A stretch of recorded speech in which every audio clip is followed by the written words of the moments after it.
Good morning, guys. Good morning. Good morning. Good morning. Let's see if everybody's getting my feed. I'm just waiting to see myself if I'm popping up over here.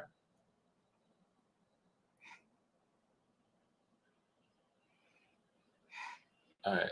Still not coming up. I'm still waiting to see myself going. Hi. Good morning. Good morning, Andy. Good morning, all. All right. Are you guys seeing my my face? You seeing my screen? Is everybody give me some yeses, please, to make sure that, okay, I guess we're live. Everybody's seeing, I see myself. Good to go. Good morning, guys. Hi. I got so much cool stuff to share with you today. Lots and lots of really neat things I want to share with you. I'm going to wait for everybody to get into the room, and then we will organize ourselves. I'm just trying to clean up this one little thing here. Just bear with me a sec here.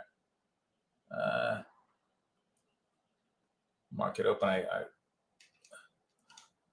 We're looking at the S&P today because I'm going to talk a lot about risk, control, size, everything. I think it's going to be much more important for everybody to understand all these things with the S&P versus NASDAQ today. So I'm just kind of waiting to, man, market is really slow on the open here. So 9:30. Yeah, nothing going on.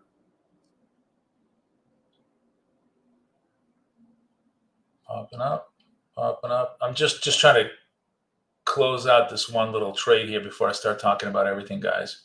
Okay, good. All right, good. All right, good. We're all done on this. Okay, hi, guys. Hi. Good morning, everybody. Good morning. Everybody from Michigan. Hey, Uncle Lee. Where else everybody's coming to me from? Oh, we finally started to pop. Finally broke the 5,500 over here. I have some really cool stuff to show you, but I want to wait till everybody gets in the room. Let me know where you guys are coming to me from today. There was yesterday, somebody was from Tanzania. So that was like the most exotic place. Singapore, London. London is about lunchtime, right, Baron? And Singapore is nighttime. So you guys are good. Afternoon, Nigeria. What time is it in Nigeria? I woke up. Nice. Ireland and Netherlands. Oh, really good. We have a lot of Europeans. We have some good old boys from Texas, right? South Africa. Wow, nice. And Switzerland. That's also really cool. So we're really, and Slovakia. Hey, Vladimir, I was in Czech Republic this summer in Prague. My first time in Prague. Unbelievable. I definitely coming back, and I want to see Slovakia as well next time I come back. What a cool East Europe right now, by the way. If you guys are like, if you want to travel to Europe, forget Paris, forget Rome, forget London, in my opinion. Go to Eastern Europe. That's really where the great places are. It's so cool there. Hey, Brad from Baltimore. Brad, did you make a frown face on Baltimore? Is that just because you've already resigned yourself to the fact that you're living in Baltimore? That's very funny. Very cool. I was actually raised, went to high school in Washington, D.C., McLean, Virginia. So I used to go to Harbor Place in Baltimore all the time. That was like my weekend getaway. Not exotic, that's for sure. Well, it's kind of exotic. It's exotic, in ways that you may not want it to be exotic, I read this ridiculous statistic. I can't believe it's true, but knowing Baltimore, I can actually believe it. Something like 85% non-graduate rate in inner city Baltimore. It's literally like a failed state at this point. It's really unbelievable. Okay, guys. So everybody is in the room. Good to see everybody. Let's talk markets. Popped up, took out the 5,500, came back down. Here's what I want to show you that hopefully you guys will really like.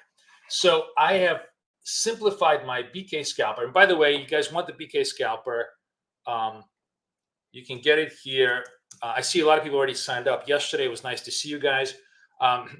If you want my coaching, just to let you guys know. I know we said that coaching is going to start this week. It's not. We're gonna wait for coaching for 2 weeks because we're gonna set up a whole new program for you guys. And Kay and I talked about it, so it's going to be better doing it properly than kind of half-assed. So it's going to start two Tuesdays from now. But if you want to sign up for it, you can sign up now. And then, the fall season is going to start 2 Tuesdays from now. And of course, my friends at Apex, 80% off right now. Let's talk about that, by the way. So this is the key thing that I want to talk to you about, because all of this is a way of my experience yesterday. So I totally went on tilt yesterday. I burnt 2 eval accounts on the buy side. I burnt 2 eval accounts on the sell side. I kept the buy side account floating, but it was very, very ugly in a million different ways. And I did it because I just got stubborn trading size. And I realized, and this is why we're looking at the S&P right now. I realized that a much healthier, better way for us to trade, at least trade the way I do, which is very, very small. If you're going to do lots and lots of small but highly accurate trades with occasional need to really rescue some very, very big losses, you need to trade ultra small. And I was trading NASDAQ. It was too much. I was, first of all, it moves much more volatile than the S&P. And the sizing of it, like you go 10 large, 20 large on NASDAQ, it's literally one trade and you get stopped out. So I've muted myself down instead of doing $100 trades just to do $50 trades. But that's just one part of it. I mean, that's basically, in a way, that's the most important part in the sense of, again, I always talk to you guys about that the single most important part of risk is size. The problem is, this is the battle we all have, which is that we hate trading small because it doesn't feel like it, it's really meaningful every time we make a trade. But if you stop thinking about that, you start thinking about the fact that this is the absolute best way to slowly but surely get funded. And more importantly, this kind of methodology that I'm going to be trading with you is by far the better methodology to get paid out. Because remember, the moment you go large, going large on prop accounts is exactly what all casinos, prop companies, and brokers and everybody wants you to do, right? They want you to increase size because 9 out of 10 times you will burn it, right? And occasionally, I would say not 9 out of 10 times, 99 out of 100 times. They know the odds. So, for the one lucky guy, they'll pay out the lottery ticket. And even then, they'll try to control the payout. But they know that 99 idiots are going to burn themselves with size. So the single most important thing and the hardest thing to do is to trade small size because it's not exciting. The P&Ls, like 300-400 P&L a day is nowhere near as exciting as 5,000-6,000 P&L a day. That's why all the fucking idiots on YouTube, like Patrick Weiland and everybody else, who are trading, 20 accounts, doing, $20,000 in one trade, they're never getting paid out. Then, they're showing you demo accounts that get funded, and then they're never going to get paid out on that because they're going to burn those accounts very, very quickly on size. So, somebody's saying to me, they blew 1,200. Oh, wow. Holy shit. Marcus, I'm quoting you because you're my poster child. Not that, I thank you for admitting. And Marcus in chat right now is telling me, and I trust me, not an unusual story. I've heard this 1,000 times before. He said he burnt 1,250 accounts trading size, right? It's really hard, really, really hard to learn. Fortunately, I did not burn 1,250 accounts. I just burned 2 of them. But, no need. The great thing about, by the way, the one thing I will say I love about Apex, which like none of the other firms do, and this is why you really want to trade with Apex, is because, I have a setup here, guys. Sorry. So I'm just going to take trades and I'll explain them later. I have a short setup here in S&P. If this works, I'm going to just, hang on. I got to go one size. Sell market. Okay. All right. I'm in this trade right now. My TP is going to be 92.25. Okay. I'm trading off screen just to make my entries faster. You guys can watch. I have two P&Ls here, so you can see that I'm in the trade over here. But a lot of my entries are going to be off screen just to make it faster, so I don't have problems with execution. But anyways, 90. What is my target? 92.25. I'll explain why I took this trade in just a minute. But we'll see. We'll see if this thing works. Jesus, it's like was it 93.75? I still got a shitty little entry. It should have been 93.50 entry, 92.50 TP. I don't necessarily would have made TP, but my TP is 92.25. So we'll see if I can hold this. If I can't, no big deal. It's still a very, very good setup. And because I'm trading small, it's exactly what I'm going to show you, how I'm going to try to resolve this trade if it doesn't work against me. Anyways, what's the time? Oh, so back to size and back to. So what I was saying, the great thing about Apex is it's just $35 to reset the account. So if you're stupid, it's like 50, 70 bucks of resetting for 2 accounts, and then after and if you're resetting more than 2 accounts a day, stop and admit that you have a problem. So my point is,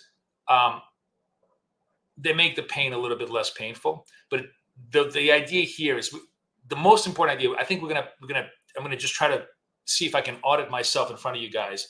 Is I'm gonna try really, really hard, no matter how good, bad, or ugly it is off screen, to not tilt. And I define tilt as just simply not blowing up on size.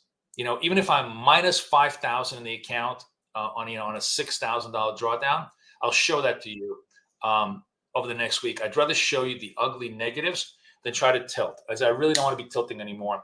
But oh, and then the trade didn't work, which is fine. I'll explain to you what and how I'm now taking trades in just a minute.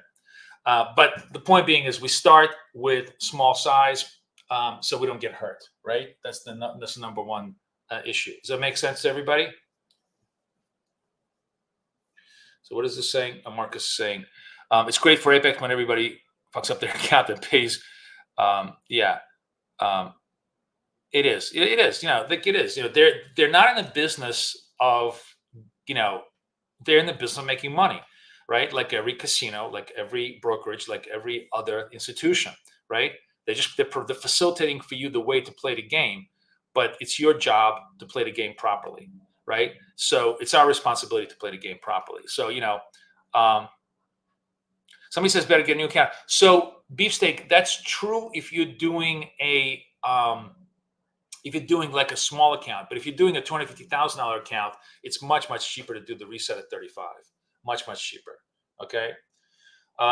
Okay. So welcome to my miserable life, where we obviously got tagged out at the high, only now to see this short starting to work. So we're going to try again. We're going to try again because the short is now setting up again. I'm gonna explain to you what I'm doing in just 1 second. These are retrace trades. The triangles are retrace trades. Now this obviously has got to hold red. If it doesn't hold red, it's not a retrace trade, so we got no trades. But we're going to try again if I can get a secondary signal. This was we're obviously pre-CPI, choppy. So all the more reason to be mindful of not doing this. Okay, no signal, no trade over here.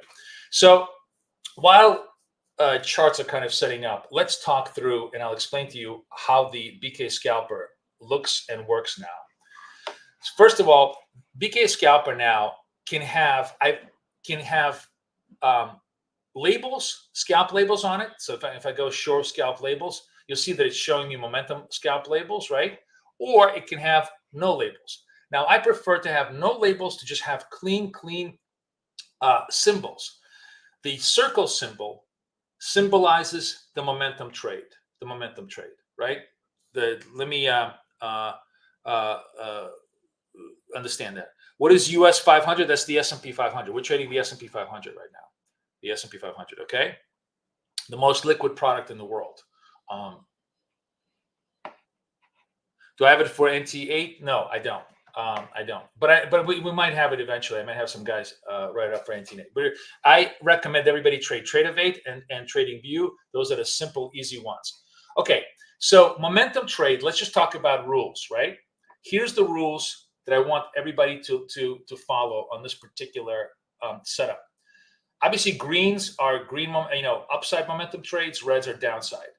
My trigger rule these days is 2 greens above the moving average, the second green, and the second green has to be higher than the first green. So if we get a green circle over here and we're above the moving average, obviously, then I'm long. If I don't have the second one, basically I want to buy higher high momentum breakout, right? And lower low momentum breakout. And if I don't have 2, if I have a 1-2 sequence, I'm not doing a trade. Right?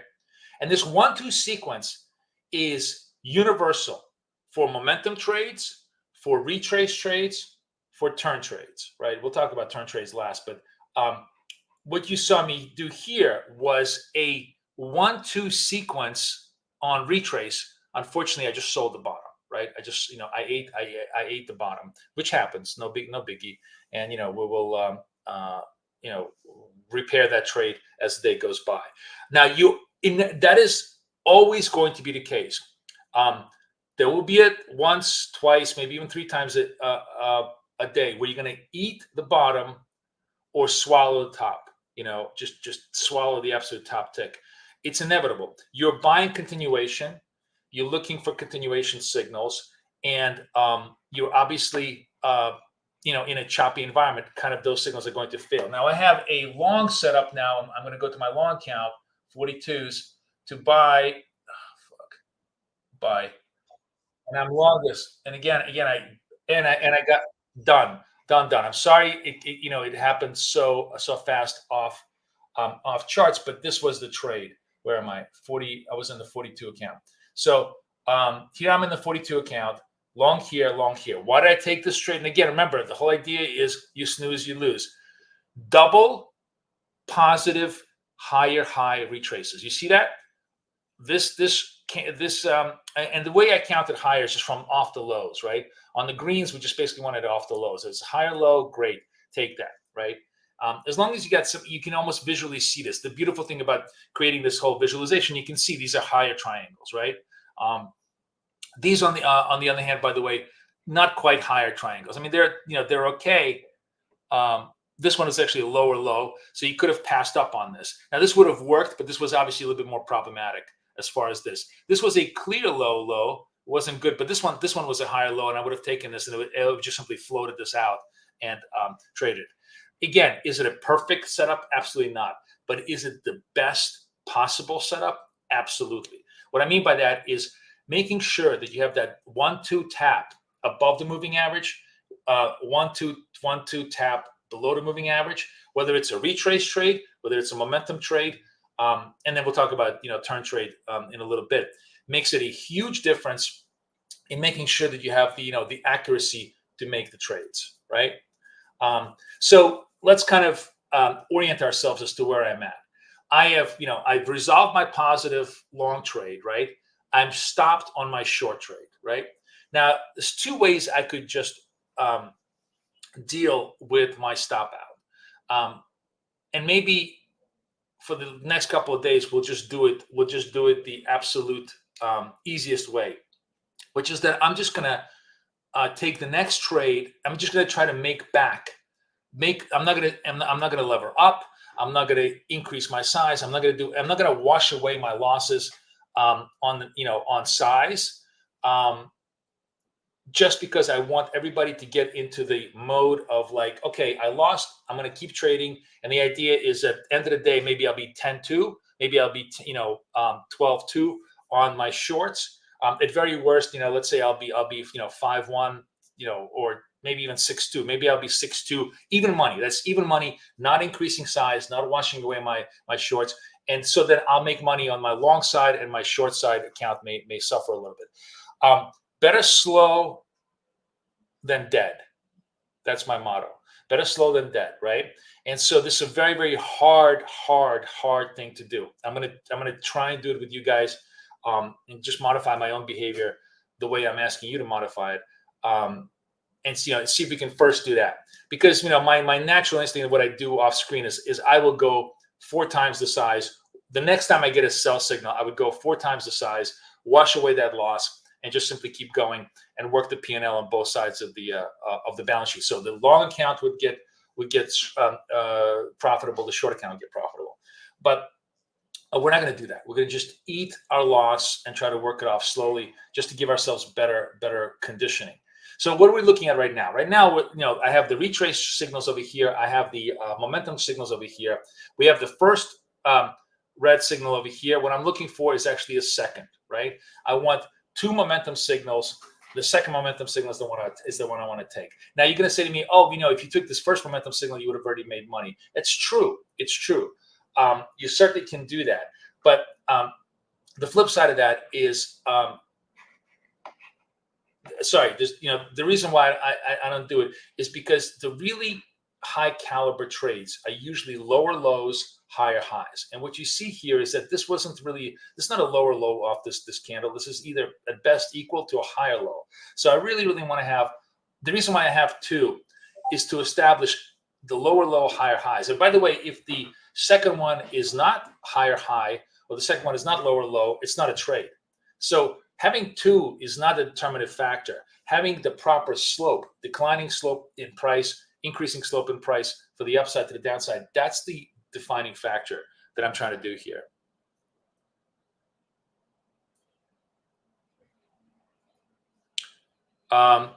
Could you flip one of the screens to NASDAQ? Yeah, I mean, we can look at NASDAQ right now. But remember, the reason I'm trading S&P is because I want everybody to trade smaller trade size. What's coming up? W coming up? What's W coming up? What is W?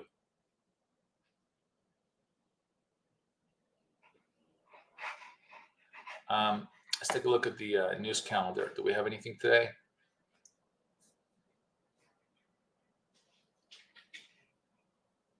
Bar speaks. Nothing on the calendar today, guys. So if I flip this to NASDAQ, it's the same idea. Here's NASDAQ. Here's NASDAQ. I just don't want you trading NASDAQ because it's really volatile for its size, right? But same idea. I mean, NASDAQ's got the same thing. You're looking, for the thing, and you see, by the way, NASDAQ high momentum over here. You would have eaten the trade. This was, it was a good setup, but you just bought the high. Now, obviously, this is 932, and it's very obvious that you can buy the high. Now, here's a NASDAQ, double high. This is a legitimate trade. I'm just not going to. I just don't want to trade. I don't want to. I promised you guys I want to trade S&P. So let's just focus on the S&P and see if we can get those signals. I know everybody wants to trade NASDAQ. Oh, W pattern. Yeah, long position. Yeah, this is a W pattern. You're right. But the W pattern, we're not going to trade the W pattern. We're going to just trade our indicator, which very often will confirm the W pattern, right? So yeah, I mean, I know you guys want to trade NASDAQ, but we're not going to trade it just because, again, I want to tone down the leverage, tone down the volatility, right? If we want more consistency, we have to tone down the volatility, right? That's how it's going to work. So we're just going to be patient and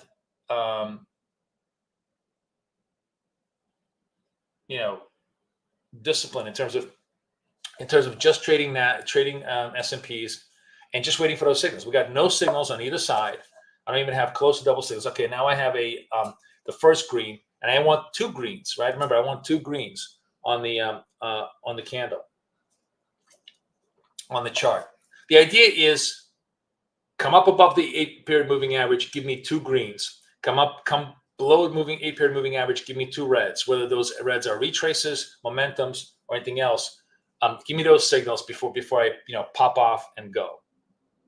Right? Is that clear? Yes, we're trading the 1-minute chart. We're trading scalping only. This is just my own version of this.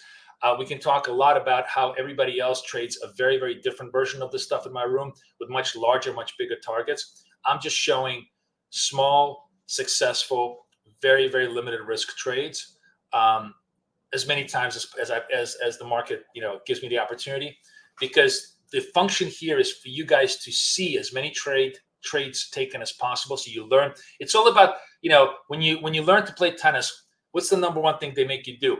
Hit 1,000 fucking strokes, right? You have to hit 1,000 forehands and 2,000 backhands, because nobody can ever hit a backhand before you actually even have muscle memory. So my whole job here with you guys is to show you a little bit of muscle memory on the setup, right? So we are, what is it, 10 o'clock? We're really putzing around here, not doing much. Basically bouncing between 93 and 5,000. And what you notice is that I'm not taking trades. I'm not getting chopped up in this chop salad here in terms of conditions. This 55 seems to be a pretty big resist here, because that was a big support that that broke out. But once this goes higher, I think if they take out the 55s here after 10 o'clock, they could run it to 55, 20, 30. That's going to give us maybe 2-3 quality long setups. If that's going to be the play, we'll get the signals. We'll trade those signals. Massimo says it's going to 55.30. Well, we'll see if it goes to 55.30. But you certainly can make that trade happen.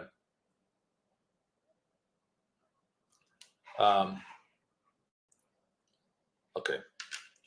Sorry, I'm just messaging. So questions, opportunities, anything else? Should we do a little? I'm trying to figure out. Here's a good trading. I'm going to do a trading poll question. Okay, let's do a question. I like trading. Oops.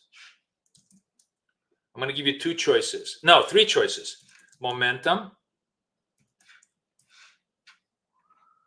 retrace, and then one more, turn.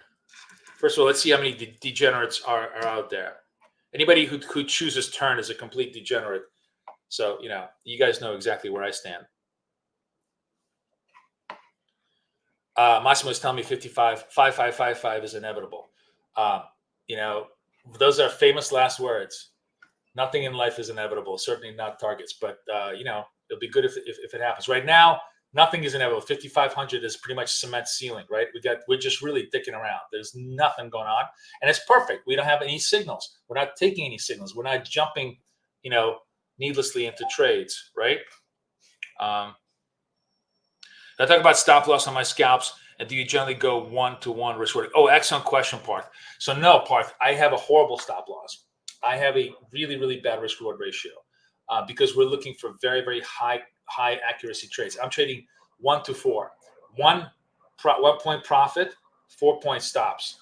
Whether it's NASDAQ or S&P, it's the same ratio. It's just in NASDAQ, it's 520. In the S&P, it's 1 this. So by the way, getting a short signal here, right? Double momentum. Remember, double momentum underneath here. 29 seconds left, right? Again, I'm going to take the trade probably off screen. Let me just go into I got to go into my sell account. 46. Okay. And let's see if this holds. This got to hold. 14 seconds left. No signal. No signal. Hands up. No signal. I need to see the signal before I take it. 6 seconds left. Is this going to give me a signal? It's really, really playing with us. No signal. No signal. Nothing. Right? And that's it. There's no continuity. If there's no continuity, we have no signal. If we have no signal, there's no trade. Hardest thing in the world to accept. No signal, no trade. I mean, just very, very tempted. Would this have worked? Yes, it would have been lucky trade. Could you have taken this short and it would have, died on you? Fine. It's not the point. Because for every one of these things, you're going to have lots and lots of misses if you don't follow your rules. Massimo says he is the signal. All right. Oops, what happened to me? I need to reconnect. Okay. All right. I got no signals at all. Nothing going on here. I was just curious to see how NASDAQ is looking here. So NASDAQ had, by the way, 1, 2. So NASDAQ would have had, this would have been my buy in NASDAQ. This would have worked. Would have been a nice clean trade. That's 77. Wow, that was a big pop. 20 points on NASDAQ. S&P is you know, a little bit more choppy. So I got, you know, no signals in the S&P, but that's fine.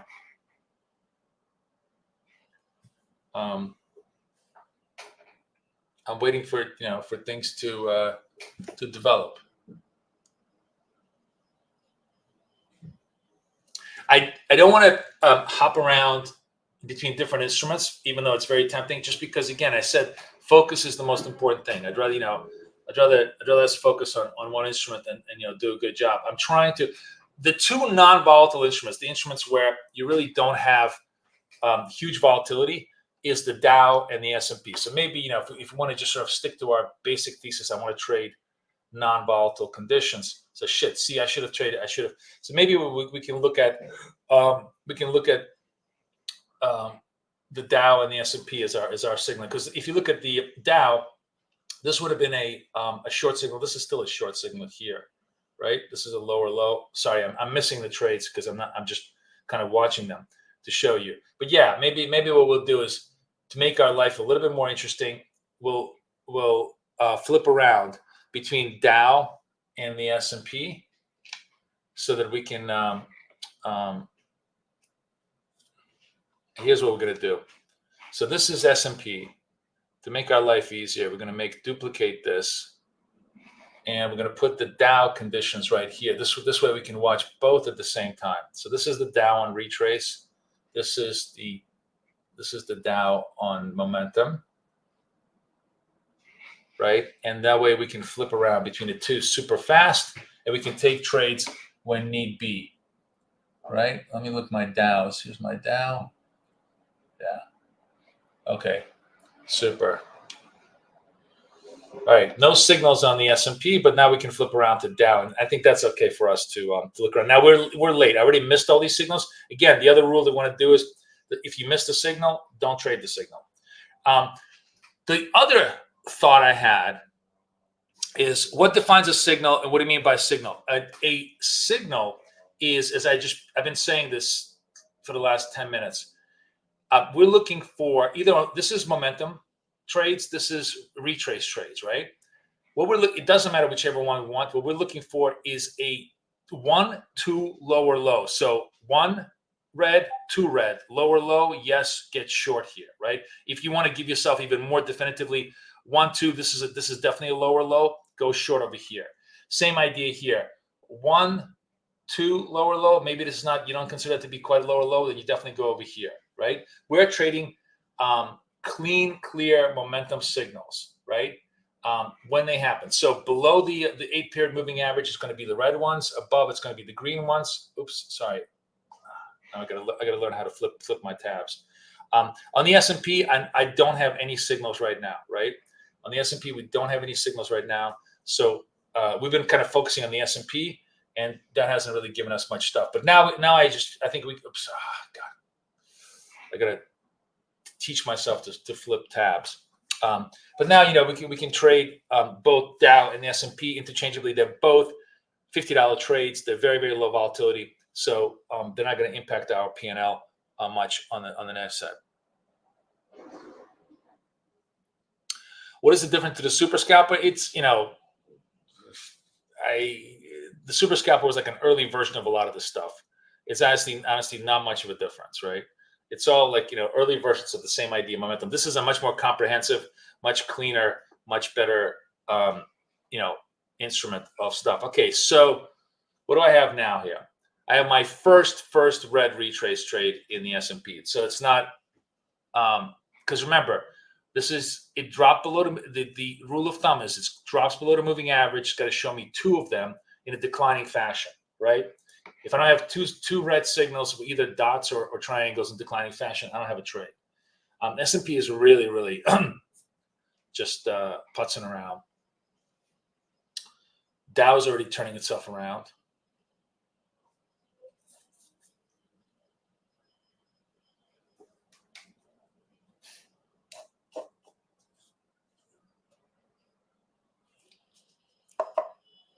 Sellers getting squeezed up before the big pop up. Okay, let's see. I'd love to see it pop up.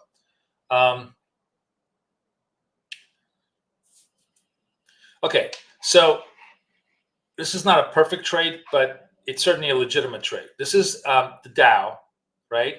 And the Dow, we're trading 1040, right? So 10-point target, 40-point stop. The reason why it's not a perfect trade is because we already have these two declines. So this is now already a mature trend. So you absolutely have a risk here of selling the bottom. But since, you know, we got nothing else going on here, we could definitely give it a try and see if this works. We got to have this hold on the close. I'm going to go to my Dow. Oh, I hope this is correct. Hold on a second. Stop loss. I set up my stop losses here. Okay, so okay, the TP is going to be 415. Let's see if this actually works. Oh, it was right there. There it is. There it is. Come on. Okay, I'm taking. All right, I took the 15. So the Dow, again, very, very, very steep momentum, right? Really, really steep momentum. But why is this a good trade? It's a lower low. It's telling you that it's confirming directionally, you know, where the move is. It actually would have totally, you know, totally gone down. Now let's go see if we got anything on the S&P. If S&P is showing us any signal. The S&P is finally starting to come down. And now I have, yes, and now I have. No, actually, I don't. I don't really have this. S&P is sort of very, very slow because you can say, oh, you have two reds here. But if you were sort of honest with yourself, remember, this went above the moving average. And my argument is it's got to be below the moving average, two reds, one after the other. So this would have worked on the S&P, but not a strong enough signal for me. I want to see two consecutive lower low reds in order for me to take the trade. So the Dow trade worked. Now we can focus on the S&P and see if the S&P gives me any signals here to the short side, and make my life a little bit easier. So I would need either a red triangle, a retrace trade signal, or a more momentum trade signal here.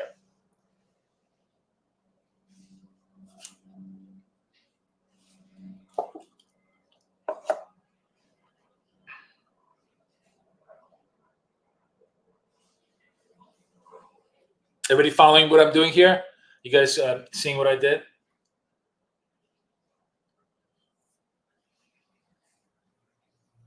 Now we're racing back up. Let's see what the Dow is doing. Dow's trying to turn. Okay, so one more. Let me just get rid of this. One more interesting function of the BK scalper. Let me go full screen on this just to show you. Is that we can also go into turn mode, right? Oh, 80% of you guys trading momentum. That's good for you. Okay, so let's show me turn signals. Turn signals are diamonds, right? And here's a very, very important aspect about turn signals. You see, so let me actually just go turn signals without retrace, so you can really see. Here's what I really, really want you to see.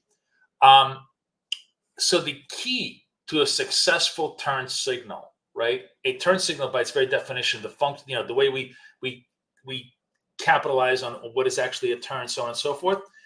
The very, very important aspect of the turn signal is you have to have a higher high on the green side. So if this, for example, this turn signal is lower than this one, not a trade, right? This one is lower than that one, not a trade. And conversely, you need it to be lower on the red side. So like over here, you basically all have higher reds. And that's why none of them are really, really trades, right? And lower greens. So these are not good turn signals over here. This one over here, you could make a small case that if you bought this over here, this is the first turn signal. This one is a little bit higher. If you bought this at 66, you wouldn't even have the move. What is that, 66, 26? You would have survived. You barely would have survived this, and it would have actually worked. But it was a very, very weak turn signal. But at least it would have kept you honest on the trades, So generally, turn signals I only want to look at during pit trading hours, during live trading hours, and I obviously want higher lows. So, for example, if we get a green turn signal somewhere around here, that's going to be a much better turn signal, and generally much more durable in terms of like much bigger possibility to the upside than what we have, right now.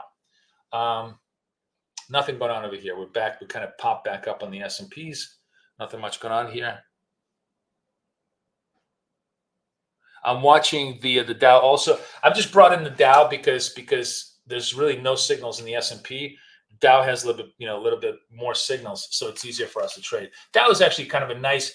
Dow is completely underappreciated asset in my opinion to trade. It moves 400 or 500 points. Remember, what we really want is huge amount of point movement during the day. We don't really care up or down because we're capturing those small slices of point movement, and the more of those point movements we can capture, the better it is for us. It's low risk, and it's actually quite good. My only hesitation with the Dows is like when it gets to be 4 or 5 consecutive, reds. I don't necessarily really want to, to follow this. But this is now a lower low momentum trade, 41 seconds. So we can give it a shot. We can give it a shot on the Dow here. Another 30 seconds left here. It's a big, big move. I really don't like selling this, but we'll do it. We'll do it because I want you to see. You see that it's a deeper slope. Everything's getting sold hard here. 15 seconds left.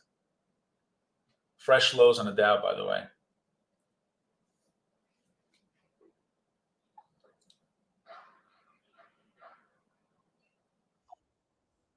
All right, my target is 29. Let's see if I can make my target on 29 here. But I could be eating this. I've been doing this trade just to kind of show you. Now I'm in the 46 account, and here's the YM.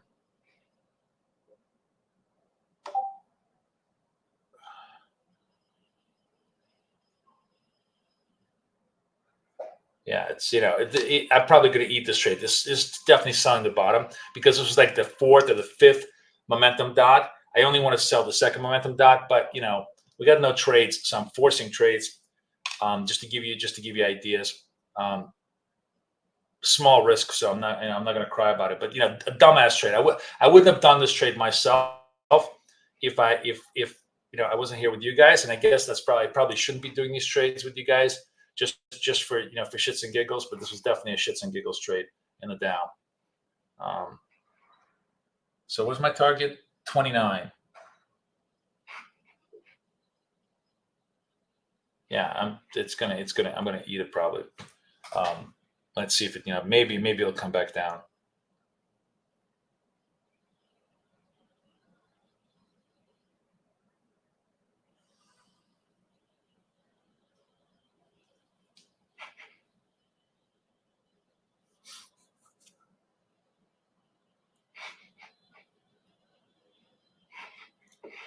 Oh man! In the meantime, look at this. See, this is my problem. I totally missed.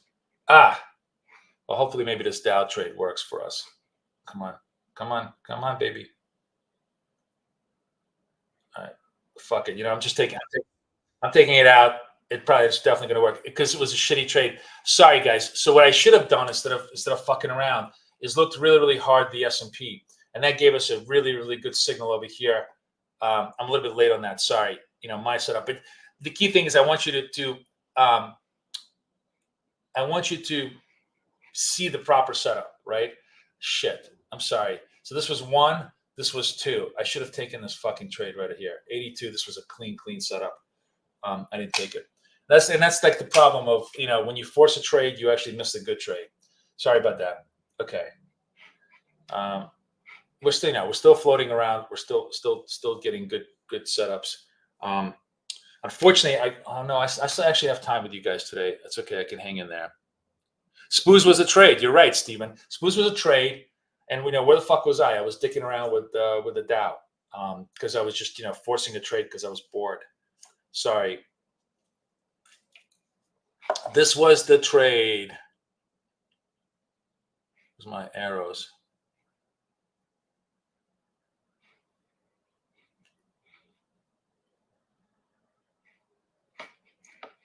This one right here.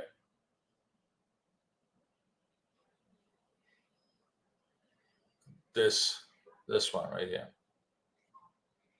This was a trade. One momentum trade, 2 momentum trade, short, nice and clean. You're ready to go.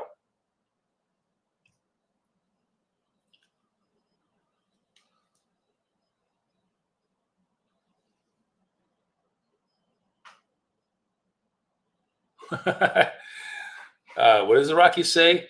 You're a real guy for letting words love it. Oh, let's look at the poll right now. So 81% of you guys trade momentum, 6% retrace, and only 13% is degenerates. Very nice, very nice. Okay, so we definitely want to focus on momentum as a key trade. I'll show chat. What happened to my chat? Okay.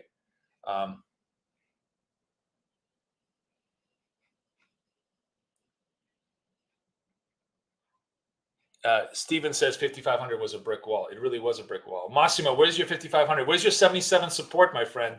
The slicing through support like a hot knife through butter. And this is, by the way, here's what I want to tell you. Now, there's 1,000 different ways, and there's lots of people going to tell you the support, resistance, and everything else. My argument, because I trade 1,000 trades every single week, is all of that is bullshit. And the reason why all of that is bullshit is because it's super easy for me to go back on the chart and say, oh, look how it bounced, how to find an example of how it bounces off support, or look how it bounces off resistance. In after fact, it is never possible to do this in real time on the hard right edge of the chart. And the reason why is because support and resistance are total figments of your imagination. All it means is that 5 days ago, prices stopped at that level. If today somebody feels like they need to buy or sell, they don't give a shit about this level. If they have $100 million of S&P to sell because it's a pension fund needs to hedge its portfolio, they literally could give a flying F about your 47.7 support or your 5,500 resistance. They're laughing at you. It's a wiggle on a chart for them. All chart formations are results of real-time market participation action, not the past, right? It was easy to, if the past was obvious, everybody could trade the future flawlessly. But somehow everybody looks at the past and they go, oh, it's not so easy to trade the future. So that's why I'm very dubious of anybody telling me that there's support or resistance. All that tells you is that yesterday, 2 days ago, 10 years ago, somebody decided to stop selling at that level. It means nothing about today. It certainly means nothing about tomorrow, because tomorrow everybody could just blow through that level consistently, right? Now, occasionally, yeah, you'll see people stop at the same level. It's as random as anything else. You get lucky. I mean, if you take a guess on that level and it stops and it pops, good for you. But there is no method in that madness. That's why ICT is complete nonsense. ICT is just double tops, double bottoms. And we all know that if double tops, double bottoms worked, they would not be available. Guys, I gotta just take this call for 1 second. Eve, I'm gonna webinar. I can't talk. Okay. Can we? All right. Bye. Sorry, my perpetual son. But yeah, I mean, that's why I try to trade the future as much as possible. So, that's sort of my own personal view, but everybody has their position. You're welcome to have your view. All right, we're starting to maybe consolidate, and we'll see if we're getting a little bit of a base here. But you see, first of all, you see how the juiciest trades are always the first two or the first three. Then after, the more dots you go, the very nature of mean reversion, the very nature of exhaustion is going to come in. You will eventually sell the bottom. The only thing that makes me lucky a lot of these trades is because I go for so little. Sometimes the last momentum trade has enough juice on it to get me to take profit, which in this case it did, right? But that's not in any way, shape, or form a good way. So, was that thing from Animal House? God, son, drunk and slovenly is no way to go through life. Selling, the fifth or the sixth momentum dot on the chart is no way to go through life, in my opinion. You want to sell the second one. In a perfect world, what you really want to do is just, sell the second one. Wait until you get a move back up above the moving average. If you get greens, then you trade the greens. If you come back to reds, you trade the reds again. You basically try to trade the highest probability of the trend condition on the chart in real time. That's the perfect trade. But of course, we want to do more trades, and of course, sometimes want to force trades. But if you get to that level, if you get the Roger Federer level of forehand and backhand, that's where you need to be. In terms of understanding how you should be trading. I am far away from that with a lot of these accounts, but at least I understand where I need to go, and I hope to communicate that to you guys as well. All right, let's see what the S&P is doing. Nothing in the S&P. Everybody is just kind of consolidating. So this level, is this support? We'll see. I just crapped on everybody talking about support. What I mean by support is this a more accurate way of saying, is this a level at which prices kind of have stopped selling? There's no more selling going on here. Are people going to consolidate and start to try to buy? We'll see. If they do, they're going to give us signals. If they don't, they'll resume selling, and we're going to try and take advantage of those signals. So we're just going to watch the charts and let them play itself out. Andy says the turn trades are working themselves as well. So let's look at the turn trades. Okay, here's the S&P. We're going to just take a look at the turn trades. And by the way, if you guys want this, so let me put the link in here. This is the link to our room. You will get this indicator the moment you join. If you want to set up an Apex account, please set up an Apex account. This is what you should be doing. Okay, turn signals. Excuse me. No turn signals in the S&P here that are good. Let's go to the Dow. So again, this is, I just cannot emphasize enough. Turn signal, false. Turn signal, false. Turn signal, false. Why? Let's see if you guys can answer that question. Why are all these bad false signals? Why should you not take these turn signals? What's wrong with these turn signals? Anybody want to answer in chat there for me?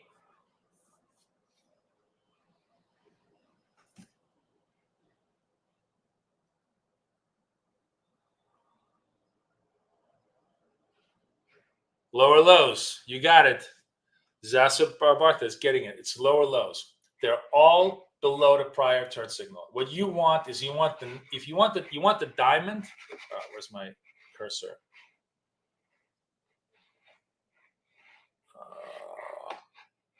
Okay. You want the diamond to be like somewhere around here, right? You want the next diamond to be somewhere around here. You get that diamond, that's a really good turn signal. That's a signal you want to be trading, because now you have some confirmation of a turn move.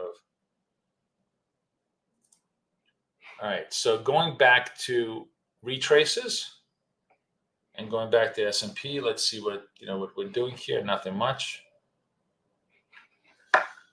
Okay, this is S&P just doing not much. How's the Dow doing?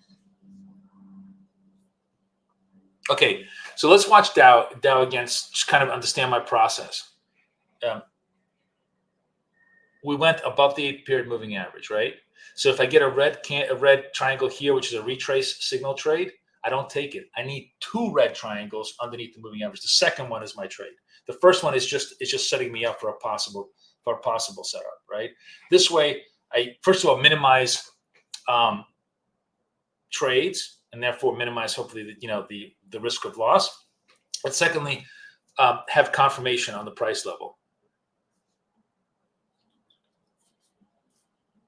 Massimo is saying it's not going to take the 5460. It may not. But maybe it will. You know, as I said, all it takes is fidelity to say, you know, sell me 100 million Nvidia, and it'll take 54.60 before you could say stop. So understand what makes these. You know, nobody respects. I was gonna make a horrible joke. I'm not gonna make a horrible joke. I was gonna say there's about as much respect for lines on a chart as there is for borders on the Middle East. You know, it's the same kind of idea. Nobody respects any lines here. So understand that. You'll have a much better realistic idea of how things work. Okay. Retrace up, right? Maybe we get a turn. Maybe Massimo's right. Maybe we get a turn. Maybe 60 holds. Because what I need to do now here, retrace signal up. I need a second green triangle. I get a second green triangle. I'm going long. I'm going long in my long accounts. Okay. I get a second green circle. I'm going to long, you know, in my long count. Either momentum or retrace. I'm actually going to go to my long count now to get myself all set up. See what we can do. See what we can do here.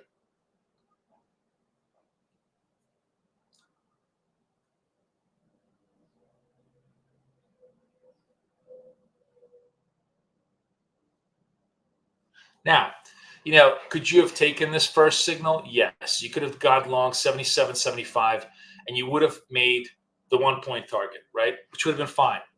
But you also could have just, you know, it could have just been like a complete reversal to the downside. It's, as I said, it's not a perfect solution. It's just better than most. Now we're starting to really show a little bit of a turn. So we'll see if the prices really have kind of bottomed out here, if they started to buy.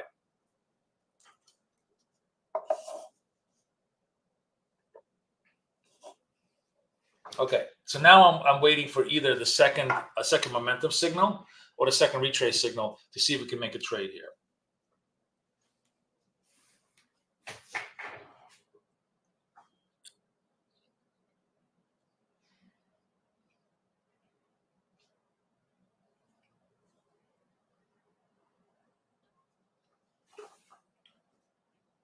Let's see what's going on over here. So far, nothing much. Let's also see what's going on in Dow. Is Dow kind of turned? Dow also has one momentum signal, nothing on the retrace signal. But you see, by the way, here's the perfect example. If you bought this momentum signal, you just ate it. You know, you ate it. You didn't have a higher high confirmation. As I said, sure, it looks good on the chart until you actually trade it. So you really want to be careful. You want to do less than more. I always want to do more than more, but you definitely want to do less than more, right? All right, possibly. Here we go. Maybe we get a retrace signal in the S&P. 48 seconds left. We gotta hold that candle. But if this turns green, we're a go. Let me put myself on the ES. Again, sorry guys, I'm trading off screen. I'll happy to show you the results on screen. We can actually probably trade on screen here. Am I on the right account? 27 seconds left. No, I got to be in the 42 account, and we're in the ES. And okay, I'm probably not going to trade on screen here because it's much faster for me to do this on my other screen if I need to enter. But it doesn't matter. It's no signal anyways. We died. We died.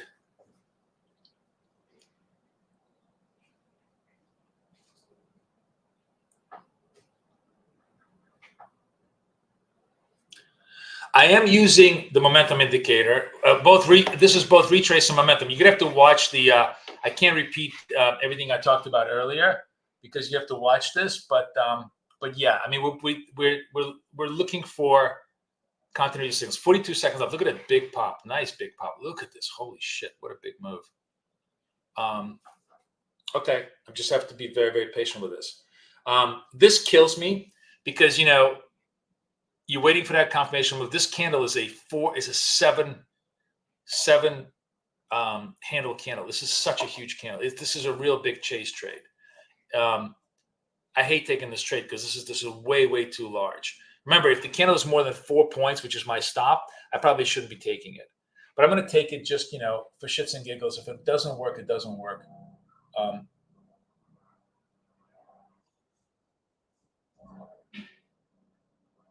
all right, I'm long. 87.25 is my target. Let's go look in here what we're doing here. What happened here? Oh, this is my stop. I'm on my stop here. So 87.25. And you see it's retracing, as I expected it to do. This is a massive, massive move. I definitely should not have taken it, but let's hope that we still get enough momentum here to, to take it upstairs. The reason why you didn't want to take this trade is because if the candle itself, the trigger candle, is larger, thank you, luck, sometimes I'd rather be lucky than good. There was enough juice here. There was just enough juice here. It's like honestly, sometimes I wrestle with this dilemma. A huge candle means that there's a lot of buyers, which means that there's probably some continuity. But it also means that a lot of the buyers have satisfied their buying desires within that candle. And that means that this is the trade that I hate, is where you're right on direction and wrong on execution. In other words, you buy here, it stops you out, and then it goes back up because there's clearly a lot of buying going on here, right? So general rule of thumb, if I'm being really disciplined, is I have a 4-point stop. If the candle itself is bigger than 4 points, I don't want to take that candle. It's too big. The volatility of the candle negates the possibility of a trade. So if I was really good following my rules, I wouldn't have taken this trade. But it was a second. It was a second buy here. Great. No, I'll take it. We may get a second momentum buy here, which is a momentum signal for us. If that happens, we'll take that. There's now a third retrace candle here, right? The third signal. Well, it just disappeared on us. But if this held, that would have been a pretty, relatively legitimate, a buy signal also. It would have been a better buy signal in many ways than this one, because it would have been closer to the moving average. You generally want to buy as close to the moving average as possible, because that gives you the highest probability of, explosion to the upside. When you're buying way above the moving average, like you do in this case, the retrace just beckons you, right? It doesn't matter that maybe eventually this thing is going to go higher. You're just buying it so high that it's usually going to retrace on you. So anyways, I think I'm going to make the rule that, even though I did a stupid thing today of getting long this thing, if the breakout, the signal candle, is larger than our stop, we just don't take it. The volatility is too large. And that makes a lot of sense, right?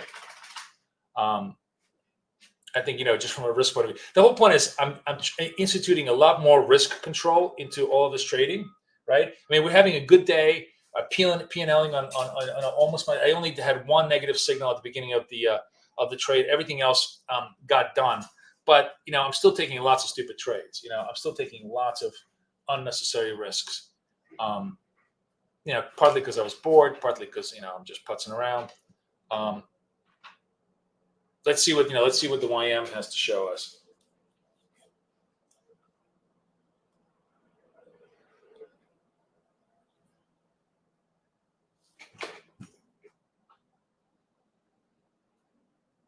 So what would I do on YM if I get a green circle, which is a momentum breakout candle, higher high? Yeah, I'm a buyer. If I get a green rectangle somewhere around here, which is obviously a higher low, yeah, absolutely, I'm a buyer. But now I get nothing.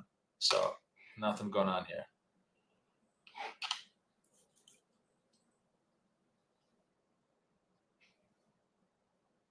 How did AutoTrader do? AutoTrader had one bad trade in the German. Everything else did well. Actually, let me see. I don't even know. Let me just look. I had sort of been super busy with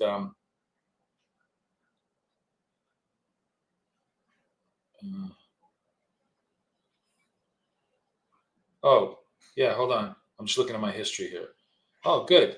Yeah, AutoTrader made money on every trade today. If you guys want to see how my auto trading algo did, let me just see if there's any signals over here. Okay, so yeah, let's go to my Discord. I'm going to show you. So this is my my ODP. Where is it? Here's my ODP signals. This is my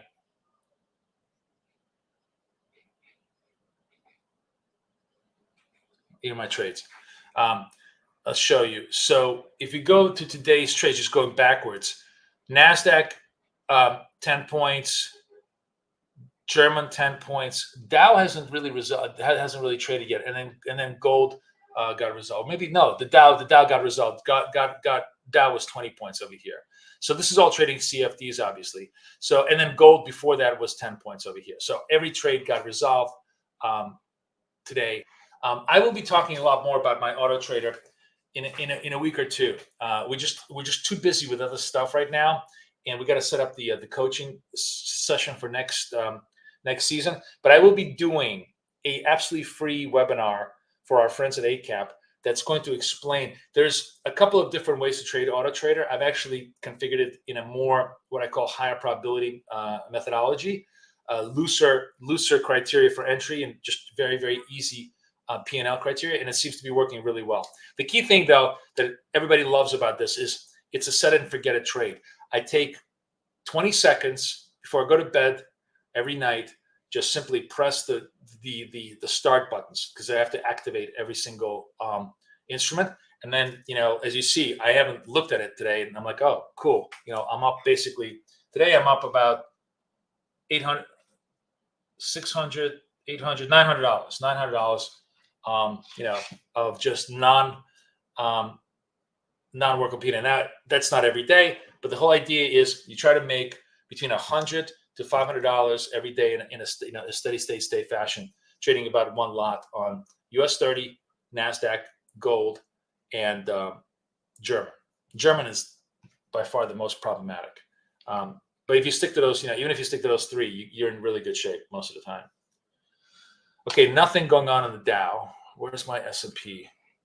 Man, really, really slow. Holy shit. 10:30, the golden hour is turning into the all right, I'm not going to say that. That was this will ban me from every politically correct statement. I was gonna rhyme the hour with something else that is golden, but you guys get the idea. It's basically peeing on our parade today.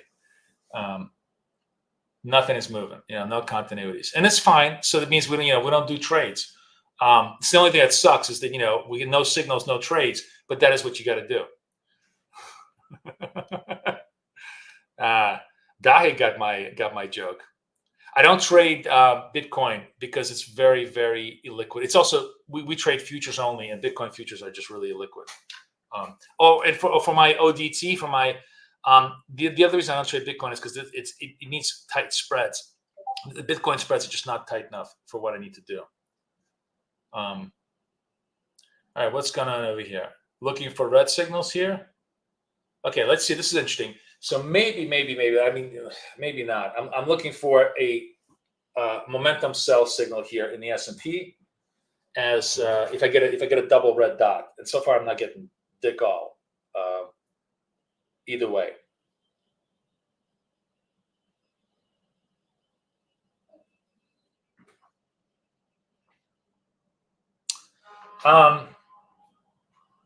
So the other way to do this, by the way, right, which I think is really, really good way of doing this, is you say to yourself, I'm going to look, and you could do this knowing sort of the upside and downside risk, but you say to yourself, okay, instead of doing multiple, I'm not going to do 10, 20 trades a day. I'm not going to scalp. I'm going to, so what I'm looking for, what's the word when the hunters, like, when the lion scouts and they hunt their prey. Is that what that is? Whatever is the term, like when the animals just kind of, stalk their prey. So we're going to stalk a single entry trade. And instead of doing super small size, you just do like 1,000 reward, 4,000 risk, right? And you basically look to win one trade a day, 15 straight days. If you're really good at stalking, you're done. If you eat it, you still can survive. You basically, at that level, the problem with a 250 thousand account is the drawdown is very small. It's a $6,500 drawdown, right? So if you're trading large, you only get like one chance to be wrong on a large P&L. On where this works, by the way, really well. Actually, I was just thinking about this. Where this works really well is on the small account. So this is my argument. I'm just watching the markets here. See if I get a double green dot, I'm going to be trading the long side of. Let me go to my long account. Oh, I'm in my long. Okay, I'm in my long account. Okay, like where that kind of a one trade per day stock type of a trade, large size, would work well is on a much smaller account. So you get $25,000 account, you got to make $1,500. You trade 4 maximum, right? Can I survive the 400?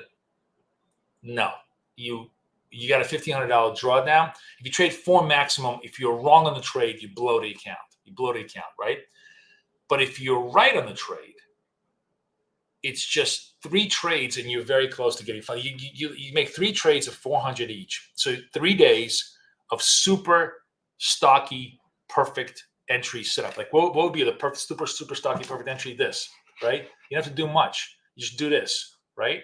You just do this, at 4 large on the trade, and you'd be good. It actually, to be honest with you, if you're doing it's 4 large on NASDAQ where you would make 400 and you would get blown out. If you did 4 large on the S&P, you could survive a blowout because you'd be plus 200 minus 800. You have a $1,500 stop.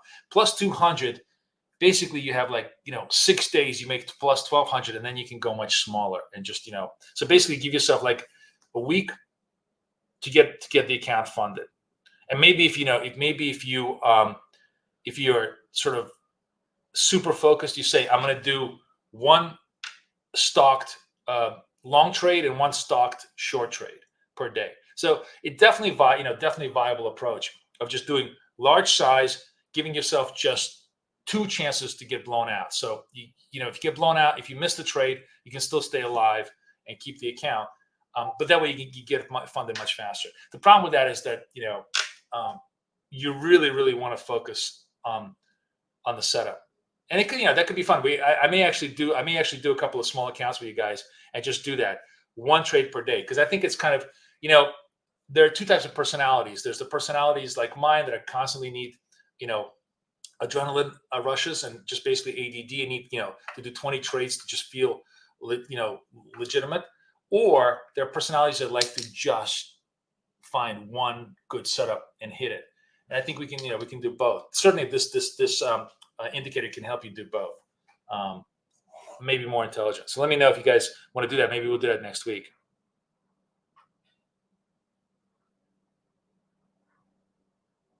Is that a buy on the S&P? It is not yet. It is not yet a buy on the S&P, my friend. Why is it not a buy? Because I don't have a double green. I don't even have I have a single. Now, by the way, you notice what's happening when you have range conditions, right? Range conditions right now. Yeah, this could have worked. This could have worked if you got long here. It did have enough extension, but this one didn't really work. When you have range conditions, you get the red, green, red, green, red, green. This is this is how the indicator shows you that we're in range. When we start getting the doubles, the triples, that's when you get continuity, right? Deeper dots. So the indicator itself kind of keeping you honest, most of the time. So like I'm looking right now. Now I got to go to my short account because now we changed bias towards the short side. And if I get a red dot on this, oh, sorry. Okay. 1 minute, guys. Sorry, guys. I thought the boss let me go. We have to go. I have to get out of the webinar because I got to go do a podcast with Kathy. But anyways, enjoy the indicator tomorrow. Live trading 8:15. Everybody be there. Bring your friends. Kathy's gonna join me. We're gonna go hardcore. I have no cap on my time, so we'll have a great time tomorrow. All right. Otherwise, I'm sorry, guys. I got to cut it now because she's yelling at me to get out. Watch this trade. If it works, hopefully you guys will bank it. I'll see everybody tomorrow. Thanks a lot, guys. Bye-bye.